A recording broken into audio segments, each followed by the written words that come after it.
Baik, selamat malam Bapak Ibu, teman sejawat sekalian. Kita masuk kelas perdana tentang somasi drafting yang kali ini akan disampaikan oleh seorang akademisi hukum dan juga senior advokat sekaligus sering tampil sebagai pemberi keterangan ahli. Saya izin untuk membacakan CV dari beliau.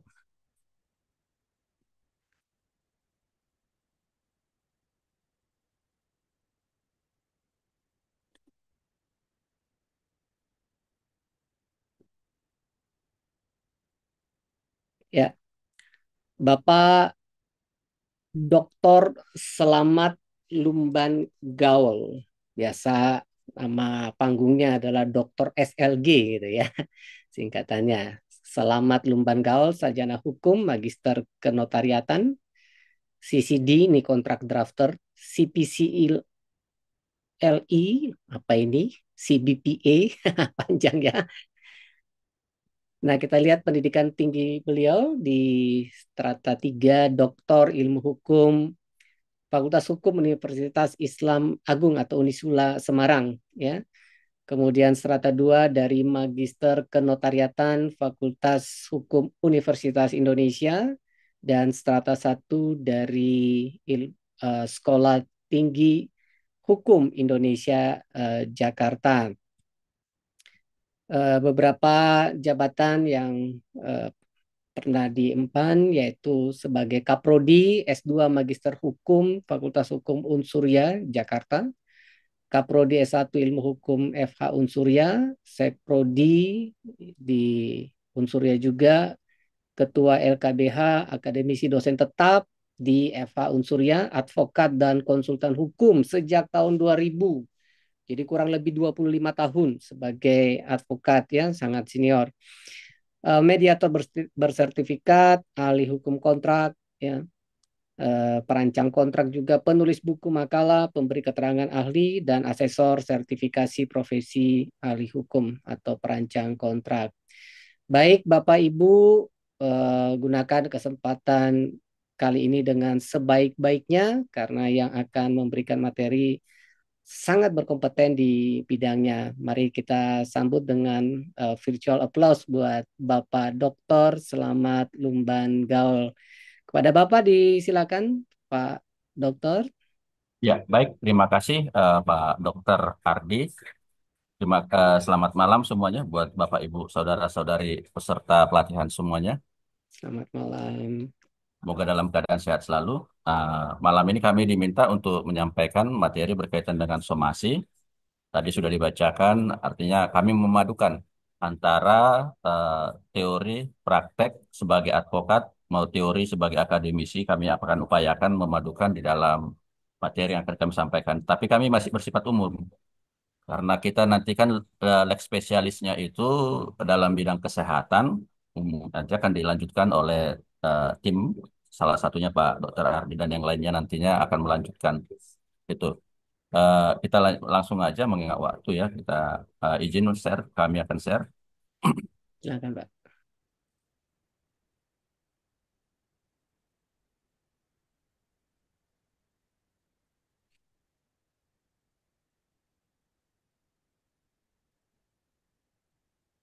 Baik, malam ini kita akan berbicara tentang somasi. Dalam perspektifnya adalah meliputi pengertian, prinsip, regulasi, dan pelaksanaan.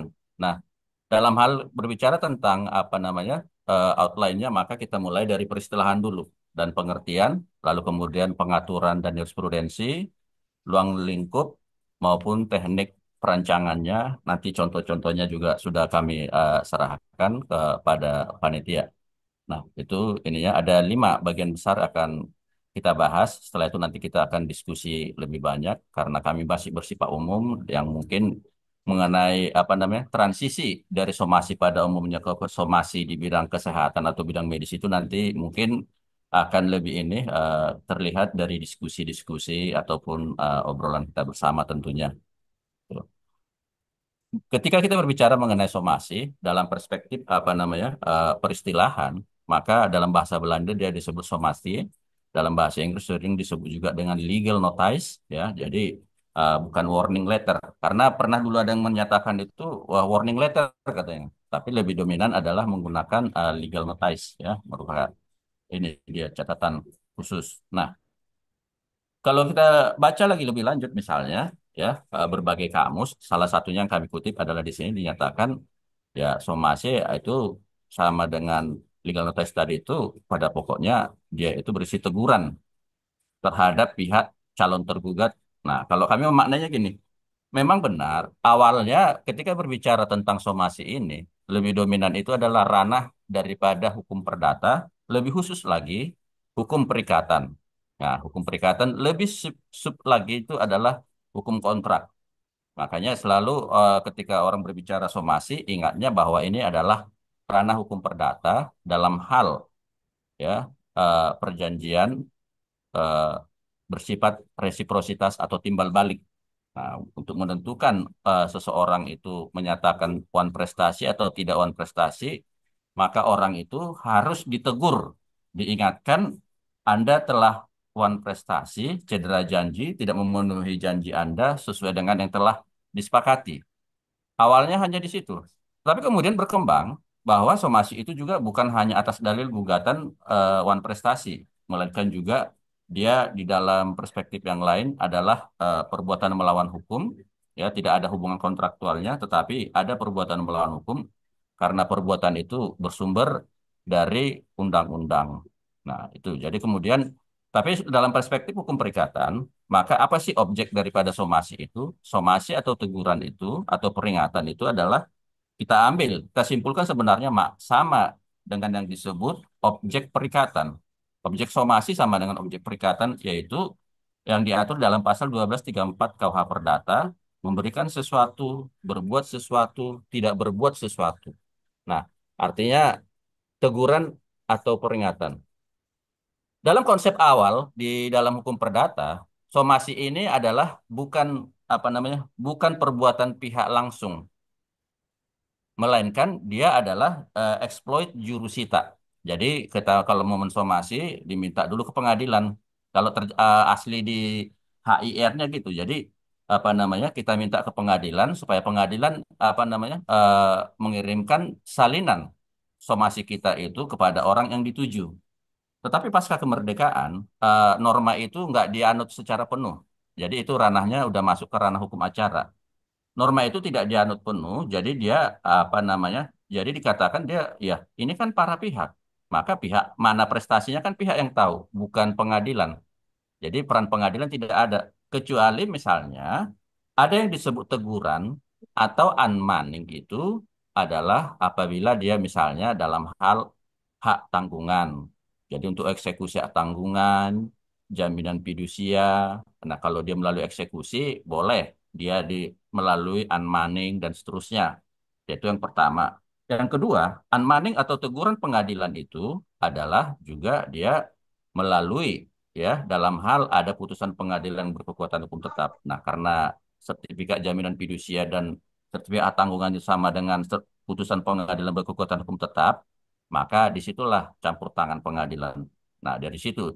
Tapi dalam praktek berikutnya adalah perkembangannya bahwa somasi itu adalah dokumen dari pihak, ya, dari para pihak, bukan dokumen pengadilan. Itu makanya dalam terminologi praktek advokat misalnya lebih sering menggunakan peringatan daripada istilah teguran. Kenapa? Karena teguran atau teguran tadi sering dimaknai dalam ranah hukum acara adalah sebagai, ya, teguran pengadilan agar seseorang itu mematuhi putusan pengadilan yang berkekuatan hukum tetap atau tadi istilahnya unmanning.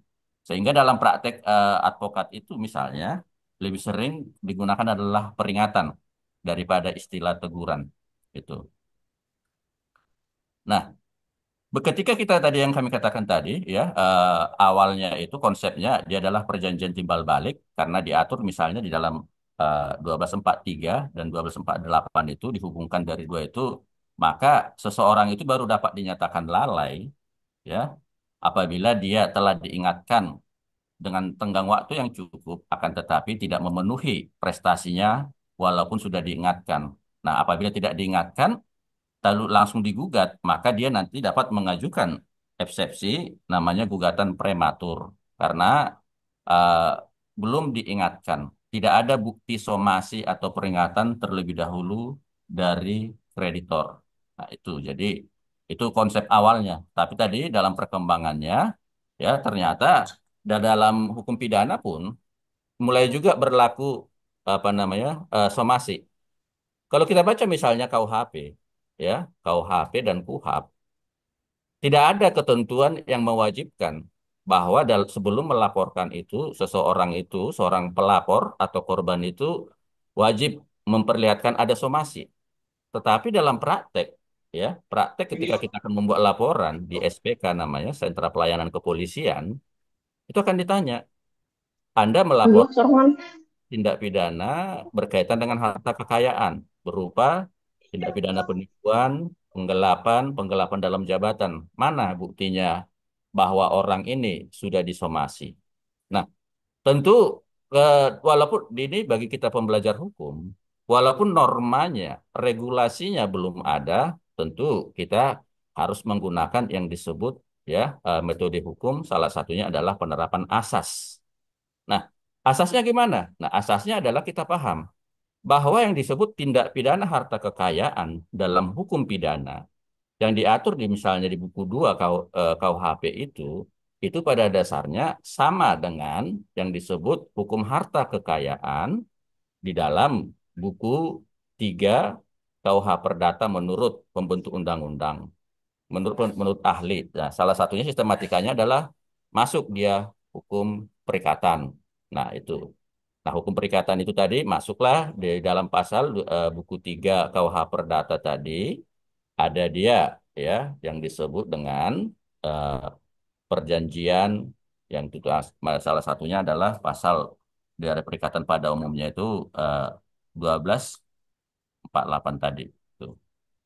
Jadi gitu ya. Jadi kalau memang ditanya secara norma tidak ada, tapi dalam praktek ada. Nah, tapi apa landasannya? Nah, itu dalam penegakan hukum itu semata-mata penegakan hukum itu tidak hanya menegakkan norma, tapi pada dasarnya juga penegakan hukum itu menegakkan doktrin, teori, dan asas ilmu hukum itu sendiri. Nah, makanya kami sering apa namanya ketika memberikan pendapat ahli misalnya ditanya seperti itu, apa apa namanya dasarnya? Apa dasarnya sehingga eh, dalam tindak pidana berkaitan penipuan penggelapan atau penggelapan dalam jabatan itu harus ada somasi terlebih dahulu. Nah, ternyata kata kuncinya adalah karena itu berkaitan dengan harta kekayaan. Nah, dalam doktrin hukum perdata, ya, KUH Perdata itu di ada namanya buku 1, buku 2, buku 3, buku 4. Tetapi menurut doktrin buku 3 itu adalah mengenai harta kekayaan. Dari situ ya. Lalu kita lanjutkan lagi. Apa sih sebenarnya filosofi dari somasi itu? Nah, filosofi atau nilai dasar yang ditegakkan dari somasi itu adalah menyadarkan, ya, menyadarkan siapa? Menyadarkan orang yang disomasi, atau kalau kami menggunakan bahasa adalah tersomasi. Menyadarkan apa? Agar dia, ya, melakukan sesuatu yang diwajibkan berdasarkan hubungan kontraktual atau berdasarkan perundang-undangan atau agar dia tidak melakukan ya perbuatan melawan hukum yang merugikan oleh pensomasi. Nah, itu sehingga kalau kami memaknainya ini juga dihubungkan dalam konteks menyadarkan ini tentu berpengaruh dalam ranah hukum perdata, dalam ranah hukum pidana. Yang pertama adalah dalam aspek hukum perdata bahwa penyelesaian sengketa itu ada namanya penyelesaian sengketa damai oleh para pihak maupun melalui alternatif penyelesaian sengketa yang diatur di dalam Undang-Undang Nomor 30 Tahun 99 tentang arbitrase dan alternatif penyelesaian sengketa. Tapi dalam titik singgung filosofinya dalam apa namanya somasi dalam konteks hukum pidana lebih lanjutnya adalah dia ingin menegakkan keadilan restoratif. Hakikat dari keadilan restoratif adalah keadilan yang memulihkan. Memulihkan itu bukan hanya memulihkan keadaan yang sudah tidak sama seperti semula, tetapi pemulihan keadaan, keadilan yang memulihkan itu juga berkaitan dengan keadilan untuk mencegah kerugian yang lebih besar atau yang lebih lanjut. Nah, makanya mulailah berkembang dalam hukum pidana yang disebut dengan mediasi penal atau penerapan mediasi dalam perkara pidana. Tentu itu juga sejalan dengan asas peradilan, ya, yang cepat, sederhana, dan biaya ringan. Jadi itu nilai dasarnya adalah paling utama menyadarkan tadi, ya. Lalu yang berikutnya kita lihat tujuannya apa. Nah, inilah nanti, ya, tujuan diberikannya somasi itu memberikan kesempatan, ya, kesempatan kepada pihak tersomasi. Kalau kami tersomasi itu kami maknai adalah calon tergugat atau terlapor untuk berbuat sesuatu atau menghentikan suatu perbuatan. Nah, memberikan sesuatu, berbuat sesuatu, dan tidak berbuat sesuatu. Nah, ini tadi hampir sama maknanya yang berasal dari pasal 1234 KUH Perdata. Tuh. Lebih lanjut kita misalnya kita baca ya Bapak Ibu, kalau kita berbicara ranah perdata, Bapak Ibu mau tidak mau, suka tidak suka, harus ya membaca sendiri KUH Perdata yang ini, ya. Terjemahan yang umum dipakai adalah karya Profesor R. Subekti, ya, dengan berbagai revisi-revisinya, tetapi tidak banyak. Ada buku satu, buku dua, buku tiga, buku empat. Nah, ini tadi perikatan, ya, 1233 tadi 12 sampai 1864 itu adalah mengenai perikatan. Nah, kalau kita lihat seluruhnya, KUH Perdata itu nyaris 2000 pasal, ya. Adanya 1993 pasal. Jadi kalau ada apa namanya, penyelesaian sengketa, ini yang sering kita sebut sebagai hukum material, eh, hukum perdata, ya kita harus paham, ya, tata letak pasal ini di mana aja, karena nanti juga berkorelasi dengan sistematika sifat dari masing-masing buku itu tidak sama, ya. Misalnya buku satu tentang orang, buku dua tentang kebendaan, buku empat tentang pembuktian dan daluarsa itu adalah normanya, ya, bersifat doing and re, ya, isinya memaksa, tidak dapat disimpangi. Sedangkan buku tiga perikatan itu adalah bersifat anpulenreh. Nah, dari situ nanti, jadi dengan melihat pasal, dengan melihat dia terletak di mana, di buku berapa, maka Bapak Ibu nanti akan tahu, oh ini bisa, dapat nggak disimpangi dengan perdamaian, dapat nggak disimpangi dengan kesepakatan. Nah, dari situ. Lalu kemudian, ya, kita lanjutkan lagi tadi yang 1238 1243 itu, kalau kita baca tadi KUH Perdata, tidak ada secara tegas, ya, yang mengatur rinci sebagai pengaturan khusus tentang somasi mengenai pengertian, ruang lingkup, bentuk, cara pembuatan, isi suatu somasi tidak diatur. Ada dua pasal, ya, yang tidak secara langsung menyebut somasi, ya, yaitu pasal 1238 sampai 1243. Jadi dalam konteks pembelajaran ilmu hukum kita sering menyebut bahwa ini norma ini tidak secara tegas mengatur mengenai somasi tadi, apa itu somasi, tetapi dapat dalam doktrin ilmu hukum perdata sering disebut inilah yang menjadi dasar hukum eh, somasi dalam konteks hukum Indonesia. Nah, itu. Tadi ketika kita berbicara wan prestasi, cedera janji itu ada beberapa, ya, ada empat, ada tiga, J Satrio, R Subekti, Mariam Das Badrul Jaman, ya, Sri Sudewi Sopwan, masing-masing ada persamaan, tetapi juga ada perbedaan. Nah, dari semua pendapat para ahli itu kami menyimpulkan setidaknya ada bentuk wujud daripada wan prestasi. Wan prestasi sendiri juga terminologinya itu ada banyak. Ada wan prestasi, ada menyatakan lalai janji, ada menyatakan cedera janji, ada juga menggunakan istilah ingkar janji. Nah, kami mengapa namanya, dari pendapat para ahli yang terdahulu itu kami menyimpulkan setidaknya ada empat, yaitu seseorang dikatakan wan prestasi apabila tidak memenuhi prestasi atau kewajiban yang telah disanggupinya, atau terlambat memenuhi prestasi atau kewajiban yang telah disanggupinya. Atau yang ketiga, ya, seseorang dinyatakan non prestasi apabila tidak sempurna memenuhi prestasi atau kewajiban yang disanggupinya. Artinya ketika tidak sempurna ini mungkin spesifikasi, kualitas, mungkin kuantitas. Nah, di situ. Lalu kemudian prestasi adalah juga dikatakan melakukan sesuatu yang oleh perjanjian tidak boleh dilakukan atau dilarang. Misalnya dalam hal sewa menyewa ruangan, sewa menyewa rumah, penyewa tidak boleh ya, tidak diberikan hak untuk menyewakan kembali kepada pihak ketiga. Nah, kira-kira gitu ya nanti ada itunya supaya dapat dulu gambaran kenapa somasi itu kan. Nah, jadi dalam hal itu. Lebih lanjut misalnya kami berhasil menginventarisasi misalnya jurisprudensi. Ada tiga jurisprudensi yang menyatakan bahwa ya somasi itu merupakan suatu kewajiban yang harus dilakukan terlebih dahulu dalam hal gugatan wan prestasi. Ya, apabila tidak dilakukan, maka konsekuensinya dia tidak memenuhi syarat formil suatu gugatan, yaitu ya gugatannya masih prematur, terlalu dini. Nah, konsekuensi hukum dari suatu gugatan yang prematur atau terlalu dini itu adalah gugatan tersebut tidak dapat diterima. Bapak Ibu, saudara-saudari peserta pelatihan seluruhnya tentu masih ingat ketika kita berbicara ya suatu putusan pengadilan menyatakan tidak dapat diterima atau NO atau Need on Panclip Perklar, maka itu belum masuk kepada pokok perkara, belum memasuki terbukti atau tidak terbukti dalil gugatannya, masih melainkan berbicara tentang keterpenuhan persyaratan formil gugatan. Kita lihat misalnya, apabila perjanjian yang pertama kayak ada putusannya di situ kita lihat, apabila perjanjian secara sampai 2004 tegas menentukan itu kan ada sekitar 5 tahun, ya. Jadi apa tugas? ada kebocoran kayaknya.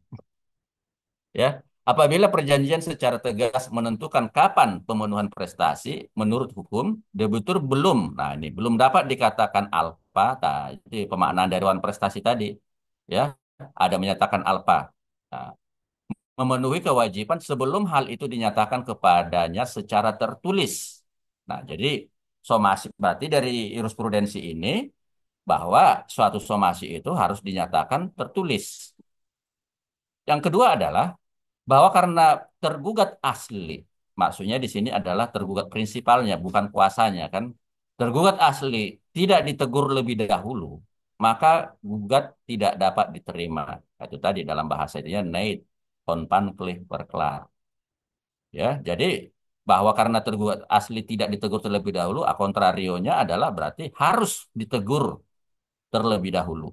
Nah, yang ketiga adalah bentuk bahwa untuk menyatakan seseorang telah lawan prestasi terlebih dahulu harus dilakukan penagihan resmi oleh jurusita dalam kurung somasi. Nah, ini tentu kita lihat ini putusannya tahun 70-an ya. Nah, jadi dia masih menggunakan istilah yang lama. Oleh karena somasi dalam perkara ini belum dilakukan, maka pengadilan belum dapat. Nah, itu yang kami katakan tadi, bahasanya, bahasa hukum acaranya adalah eksepsi gugatan penggugat prematur, ya, terlalu dini karena belum ada somasi. Konsekuensinya harus dinyatakan tidak dapat diterima. Nah, itu ya, jadi ada tiga, ya tiga-tiganya menyatakan dalam konteks hukum acara ini kita sebut eksepsi tentang gugatan penggugat prematur. Nah, walaupun kalau kita mensomasi tidak pasti selesai dengan gugat menggugat, tetapi kan itu rangkaian. Mana tahu ya selesai dengan negosiasi perdamaian selesai. Tapi kalaupun tidak selesai, kita sudah mempersiapkan diri memenuhi syarat formil untuk pengajuan gugatan.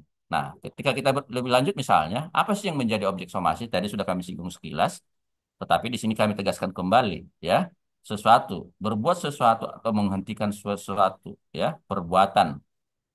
Nah, tentu kita di sini, ya. Nah, lebih lanjut kita lihat lagi nanti di sini, ya, ruang lingkup somasi itu awalnya hanya perdata, ya, perjanjian hutang piutang atau timbal balik resiprositas atas dalilan prestasi dalam perkembangannya, ya, juga berlaku dalam perbuatan melawan hukum, ya. Walaupun apa namanya wan prestasi dan perbuatan melawan hukum itu dalam perspektif sistematika KUH Perdata sama-sama diatur dalam buku 3, ya. Nah, yang ruang lingkup yang berikutnya adalah dalam pidana. ya.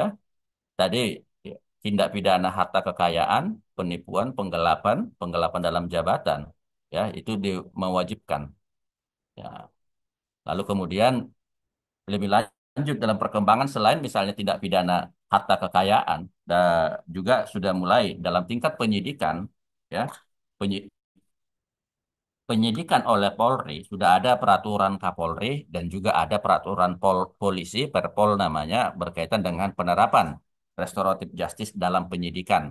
Kemudian Jaksa Agung pun mengeluarkan juga peraturan Jaksa Agung tentang eh, penerapan restoratif justice dalam penuntutan. Kemudian Mahkamah Agung juga sudah mengeluarkan ya di nomor 1 di tahun 2024 tentang penerapan restoratif justice oleh hakim dalam perkara pidana. Nah, artinya dari situ kita memahami bahwa dalam konteks tadi untuk membuktikan adanya restoratif justice ini kan tadi mencegah keadilan restoratif ini adalah keadilan yang memulihkan. Memulihkan itu dimaknai dua, mencegah kerugian yang lebih besar, ya, agar tidak terjadi kerugian yang lebih besar, atau yang kedua, menghentikan kerugian agar tidak berlanjut. Nah, itu. Lalu kemudian dalam hal inilah restoratif justice ini mulai masuk ya. Apa buktinya ada itikat baik untuk menyelesaikan eh, persoalan atau berdimensi pidana ini secara RJ, sering disebut RJ ya, restoratif justice itu dalam bahasa lapangan di dunia profesi hukum itu sering disebut RJ.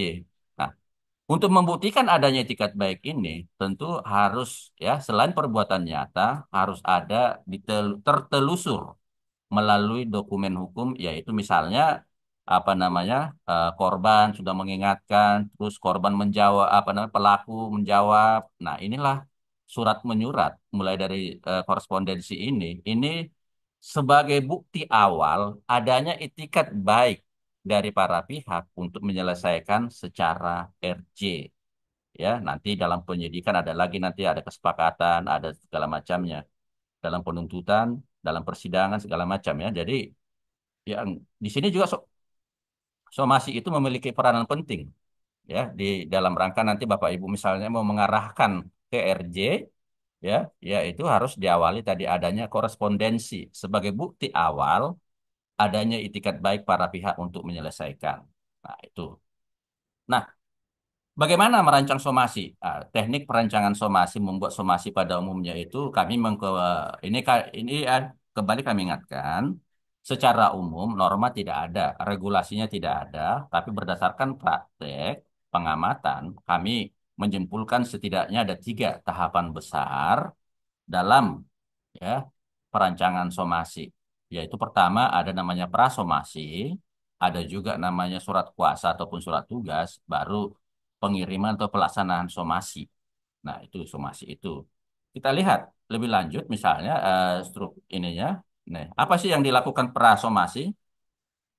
Prasomasi tentu ya di sini kita mengumpulkan mengkonstruksikan dulu ya apa kronologinya, konstruksi dan dekonstruksi fakta hukum. Sederhananya, kena kata orang kronologi lah, ya. Awal muasalnya bagaimana, lalu sampai terjadinya sengketa itu. Nah, itu yang sering kita sebut. Tetapi harus dapat, ya. Ketika kita membangun kronologi, konstruksi dan rekonstruksi, itu kita ranahnya adalah fakta hukum. Fakta hukum itu pada akhirnya diperoleh dari alat bukti. Nah, alat bukti dalam ranah hukum pidana yang pertama dan utama adalah keterangan saksi. Dalam perdata, ya, tun dan juga ya perdata dan tun itu adalah surat. Nah, tentu Bapak Ibu harus senantiasa dalam hal tahapan prasomasi ini membangun kronologi berupa dengan cara konstruksi atau rekonstruksi fakta hukum itu harus mulai mengarahkan apa buktinya. Apakah ada pertemuan, apakah ada eh, chat, ya, WA, atau apakah ada email. Nah, itu harus betul-betul mulai ya dikumpulkan. Diberikan kode dia misalnya eh, L1, lampiran 1, lampiran 2 dan seterusnya gitu. Lalu kemudian ya Dari situ nanti dapat semuanya, barulah kita mulai menyusun ya eh, naskah atau draft somasinya yang awal. Oh, poin-poinnya sudah dapat, pointersnya sudah dapat, terus objek itu kan kita tadi apa yang ingin dilakukan. Nah, menghentikan, melanjutkan, atau ngapain. Baru siapa pihak yang dituju, kerugiannya apa, upaya-upayanya apa. Upayanya misalnya kita meminta ya ganti rugi atau kita meminta klarifikasi. Nah, baru kemudian setelah itu tentu ya sudah dapat diolah semuanya, barulah membuat surat kuasa atau kalau mungkin karena Bapak Ibu sebagian ada misalnya di rumah sakit ya eh, mungkin surat tugas ya surat tugasnya siapa memberikan. Nah, itu dalam hal surat kuasa advokat itu sudah tersendiri, sudah dengan sendirinya otomatis biasanya. Tapi kalau mungkin biro hukum, ya tentu harus lengkap dengan surat tugas. Baru setelah misalnya ini kegiatan ini dilangsungkan, maka dilakukan lagi finalisasi, ya, diskusi tentang naskah somasi ini yang final yang mana. Nah, apakah kita akan memberikan tadi dalam upaya itu jangka waktu untuk mematuhinya berapa lama? 3 kali 24 jam, 5 kali 24 jam, atau berapa? Atau 7 hari kerja, atau 14 hari kalender. Nah, tentu nanti berpengaruh ya. Baru kita persiapkan juga. Oh, nanti kalau misalnya kita undang, dia datang, maka di mana akan dijadwalkan ruangannya, terus siapa yang hadir. Nah, persiapan kehadiran kalau kita mengundang. Lalu kemudian, kalaupun misalnya tidak langsung dalam pelaksanaan kita berbicara juga apa tanggapan atau balasan dari tersomasi, terus kemudian apa yang akan kita lakukan. Lalu dalam pelaksanaan somasi ini juga, ya kita juga harus perhatikan, ya di sini kita harus ada taktik dan strategi pengiriman tembusan. Nah, pengiriman tembusan tidak selalu bersamaan dengan pengiriman surat. Nah, biasanya di ketentuan penutup ataupun di apa nanti ada yang dia disebut. Misalnya apabila ya dalam waktu 14 hari saudara tidak memenuhi dan 5 hari setelah itu, 5 hari kerja berikutnya, kami akan menyampaikan tembusan kepada instansi, institusi yang tercantum di dalam somasi ini. Ada juga seperti itu. Lalu kemudian nanti hasil akhir dari proses somasi itu apa? Nah, di sini jadi ada 3 tahap. Tetapi bisa juga kita susun misalnya dalam perspektif struktur dan anatomi somasi. Nah, ya, strukturnya apa? Strukturnya tentu kita bisa melihat. Ada yang disebut kalau kami membaginya dalam 5 bagian. Yang pertama adalah kepala somasi, yang kedua adalah identitas pensomasi, ya, dan ketiga adalah isi somasi. Lalu yang keempat penutup atau bagian akhir daripada somasi. Dan yang terakhir adalah tembusan. Nah, kita lihat satu-satu ya, anatomi. Nah, anatomi tentu kita lihat. Bapak Ibu kan masalah istilah anatomi lebih familiar sebenarnya, ya. Nah, ketika kita lihat misalnya di kepala somasi, tentu ada di situ nomor surat, ya, tempat dan tanggal pembuatan somasinya, lalu kemudian ditujukan kepada siapa penerima somasi atau tersomasinya, lalu ada yang menggunakan istilah perihal, ada juga menggunakan hal, nggak ada masalah, ya. Nah, lalu kemudian apa sih di dalam misalnya perihal atau hal itu? Nah, itu Bapak Ibu boleh menulis undangan, ya, dan atau somasi pertama. Nah, bisa juga klarifikasi dan atau somasi pertama. Jadi boleh ya. Kenapa ada pakai dan atau? Ketika kita menggunakan dalam ilmu hukum istilah dan atau ada 3 kondisi. Ya, kondisi pertama dia hanya berlaku misalnya sebagai undangan. Ya, kondisi kedua dia berlaku sebagai somasi pertama, atau kondisi yang ketiga berlaku sebagai undangan dan somasi pertama.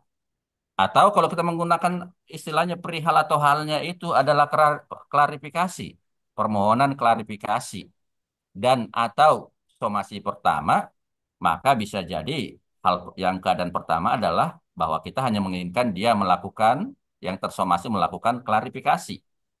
Atau yang kedua, kita kalau dalam hal itu kita langsung menyatakan bahwa dalam hal itu dia sebagai somasi pertama.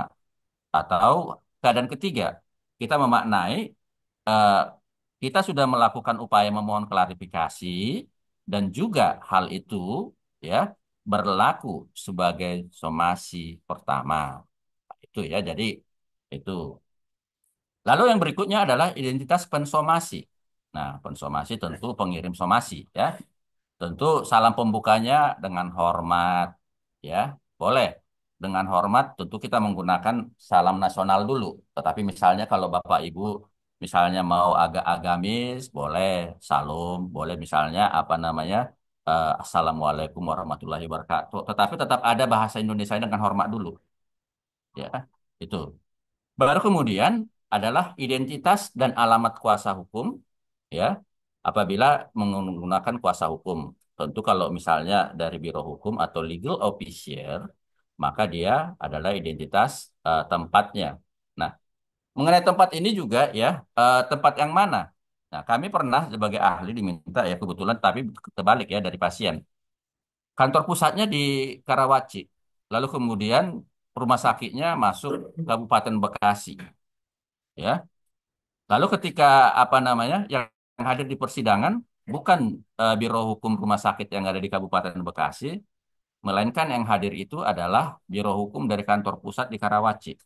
Nah, di sini perlu ditegaskan ya di dalam standar operasional organisasi dalam hal rumah sakit itu apakah kantor pusat atau rumah sakit yang bersangkutan yang akan mewakili ya nanti dilihat dipastikan ya itu.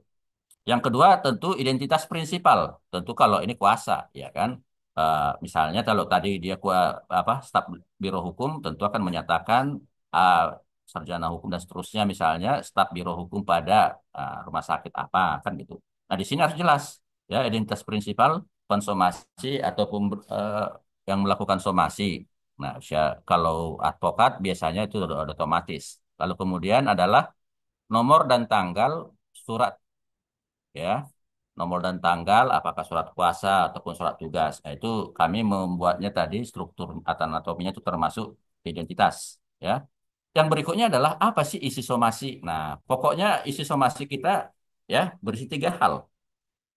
Yang pertama adalah berisi yang disebut dasar hubungan hukum ya. Ini yang selalu harus kita ingat. Kenapa? Karena ada asas hukum menyatakan pong di interet, pong di action dalam bahasa Perancis ya, walaupun mungkin dialek kami enggak ini ya. Tidak ada hubungan hukum, tidak ada perkara. Ya, tidak ada hubungan hukum, tidak ada perkara.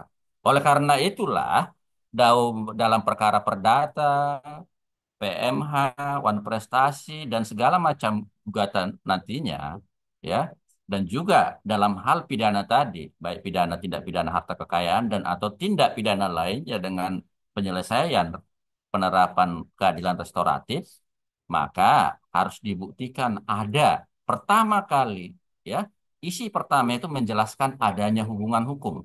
Apakah hubungan hukum kontraktual atau non kontraktual?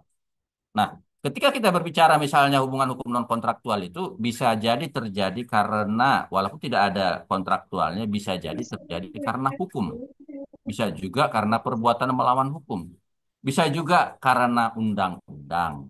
Nah, ketika kita berbicara tentang undang-undang, maka kita harus ingat ada namanya undang-undang tentang pembentukan peraturan perundang-undangan. Undang-undang mana yang boleh kita terikat secara umum, yang terikat secara khusus jenis dan ruang lingkup perundang-undangan diatur dalam Undang-Undang tentang pembentukan peraturan perundang-undangan, Undang-Undang Nomor 12 Tahun 2011, sebagaimana diubah dengan Undang 15 2019.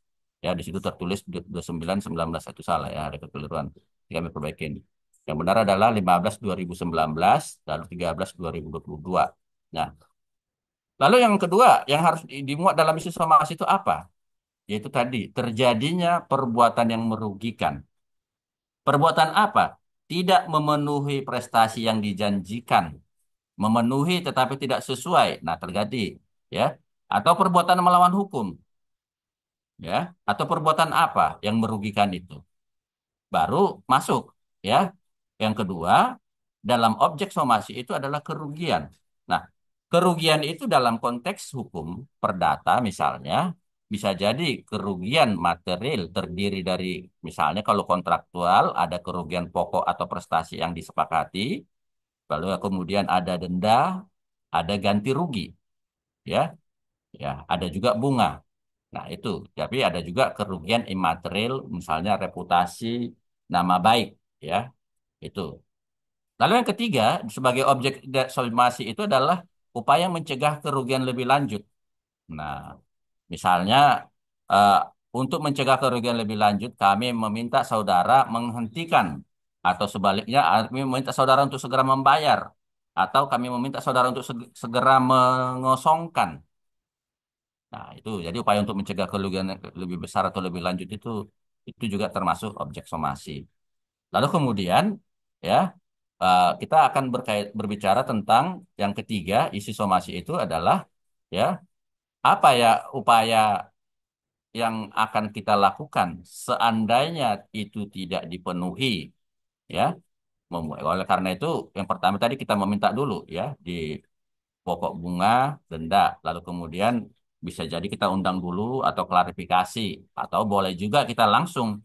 Apabila saudara tidak menanggapi undangan dan atau somasi pertama ini, maka undangan ini berlaku sebagai somasi pertama. Ya, dalam tenggang waktu sekian hari kami akan mengajukan. Nah, biasanya itu kan somasi pertama kan. Lalu yang berikutnya, ya, yang nanti ini tambahan aja ya, nanti dibaca aja mengenai hubungan hukum itu apa. Nah, ini, ini yang sering diabaikan di bagian penutup. Baik advokat, ya, profesional misalnya, ini juga masih sering dilupakan dan melupakan. Harus ada penegasan korespondensi selama somasi. Misalnya, ya, sehubungan dengan surat ini atau berdasarkan hal di atas, selama penyelesaian sengketa ini, selama korespondensi somasi ini, kami meminta saudara tidak berhubungan dengan prinsipal, melainkan dengan kami, kuasa hukumnya. Ini, ini agak jarang ditegaskan ya. Kenapa? Karena kami kebetulan pernah mewakili orang yang disomasi, ya, lalu kami kirimkan langsung kepada ya pengirim somasinya, prinsipalnya. Lalu dibalas, Anda tidak mematuhi kode etik karena Anda, kami kan sudah jelas kuasa hukumnya. Lalu kami balas lagi, tunjukkan di bagian mana di somasi Anda yang menjelaskan. Setelah somasi Anda kirimkan, setelah somasi rekan kirimkan, kami tidak dapat mengirimkan jawaban kepada klien rekan. Nah, jadi kalau kita mengirim somasi hati-hati ya, diperhatikan harus ada penegasan itu, ya. Jangan pula misalnya sudah ada jelas misalnya ditugaskan kalau rumah sakit misalnya ditugaskan biro hukumnya, tetapi masih tetap ditujukan kepada direktur utama. Padahal sudah ada biro hukum. Ya, mestinya ditulis adalah direktur atau direktur utama, UP-nya adalah ya eh, biro hukumnya. Nah, ini penegasan ini perlu. Karena penegasan ini nanti menunjukkan nanti lawan kita akan menjawab apakah ke prinsipalnya langsung atau ke pihak di situ. Yang lainnya itu hormat kami, nama kantor, ya nama dan kolom tanda tangan standar lah ya. Yang agak ini tadi ini penegasan korespondensi selama somasi itu yang kurang. Nah, yang berikutnya adalah ini bagian ini ya tembusan. Kenapa kita harus membuat tembusan ini? Nah, dalam tata naskah misalnya ya, tembusan itu diperlukan untuk apa? Nah, tembusan itu diperlukan adalah sebagai alat kontrol, ya, sebagai alat kontrol. Tetapi apakah tembusan itu harus dikirimkan bersamaan dengan surat somasinya? Kalau pengamatan dan pengalaman kami menyatakan jangan, ya, jangan. Karena apa? Karena kalau memang dapatnya diselesaikan antara pihak pensomasi dengan tersomasi, ya tidak perlulah harus melambung kemana-mana. Kalau bahasa prakteknya kita menggunakan istilah melambung kemana-mana, ya artinya tidak perlu kita minta perhatian dan yang lain-lain. Tetapi secara formal kita cantumkan. Makanya ya, di bagian tadi, di bagian apa tadi itu setelah korespondensi itu, ya di apa namanya di bagian penutup ini, ya setelah korespondensi ini biasanya paralel dengan itu dan juga kita tegaskan, ya apabila saudara ya, saudara korespondensi tadi ini, apabila saudara tidak menanggapi dengan ini dalam waktu ya sekian hari setelah berakhirnya somasi ini, maka kami akan mengirimkan tembusan-tembusan. Nah, itu biasanya ya. Jadi otoritas, organisasi atasannya, instansi terkait dalam penyelesaian sengketa itu perlu ya. Kalau ya karena nanti ditanya apakah Kementerian Kesehatan ataukah yang lain organisasi di apa namanya berkaitan dengan kesehatan. Nah, itu jadi tembusan itu diperlukan walaupun secara taktik dan strategi berperkara tidak harus dikirimkan serta-merta ya. Pernah begitu terjadi juga ya pengalaman kami ya mengirimkan somasi. Pernah awal-awal kami kirimkan somasinya, ternyata ya 9 bulan kemudian instansi atasannya mengirimkan tanggapan. Sementara perkara itu bisa kami selesaikan hanya 3 bulan. Lalu kemudian turun tim dari pusat katanya. Gara-gara somasi abang, turun tim dari pusat. Padahal kan udah selesai. Nah, disinilah ya kematangan kita tadi. Ya, walaupun berdasarkan itulah lalu kemudian selalu kami apa namanya melakukan tindakan mengirimkan tembusan itu jangka waktunya terpisah. Ya, oleh karena itulah bagusnya ya di dalam apa namanya di bagian penutup tadi setelah penegasan korespondensi itu ditegaskan berapa hari setelah berakhirnya waktu somasi, Anda akan mengirimkan tembusan-tembusan itu supaya mendapat perhatian atau atensi, supaya mendapat dukungan atau apa, ya. Ada juga istilah perlindungan hukum, ya. Ada juga mohon perhatian, mohon atensi, ya, terserah lah kalau itu kan. Karena nanti dalam mengirimkan tembusan ini, Anda harus membuat surat tersendiri, surat pengantar penyampaian tembusan surat. Nah, ada pernah mengirimkan adalah hanya somasinya dikirimkan. Ya bingung pihak yang dituju. Ya, misalnya Dinas Kesehatan kabupatennya, ya bingung. Ini dalam rangka apa? Nah, tapi kalau dibuat surat pengantarnya adalah penyampaian surat tembusan nomor sekian dalam hal ini. Nah, baru kemudian apa? Kami meminta kepada dinas untuk memperhatikan atau apa, memonitor atau memantau. Nah, itu jadi perlu ya tembusan itu. Nah, itu yang paling utama ya dari apa nanti kalau contoh-contoh ini kita udah kami share tadi ya, tapi